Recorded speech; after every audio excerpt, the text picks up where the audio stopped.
James, I told you, tonight was your night. Tonight, you made history. You are the first ever AIWF World Cruiserweight Champion. And James, oh my God, you didn't do it by just going through one guy. Or two guys, or three, or four, or five, or six, seven men. This guy went through to get that gold tonight. James, do me a favor.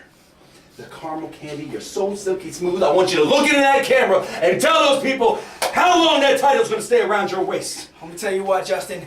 I worked too hard and too long to let this title slip away. I'm gonna be your World Cruiserweight Champion for a long, long time. Let me tell you something. 3 years of hard work and dedication finally pays off.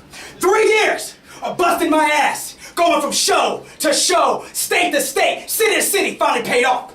After all the haters and the doubters told me, you'll never make it. You're in the wrong business. You're too small. You're black. You're in the white man's world. I stand before you, the new and first ever AIWF World Cruiserweight Champion. And Justin, I couldn't become a champion at a better time.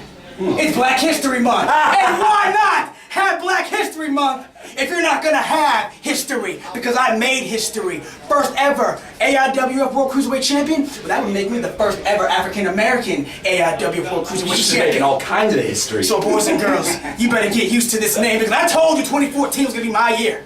And it started off pretty good. With a bang, baby. AIWF World Cruiserweight Champion. I'm taking on all challengers anytime, anywhere, any place. You name the time, you name the place, and I'll be there. Because I promise you,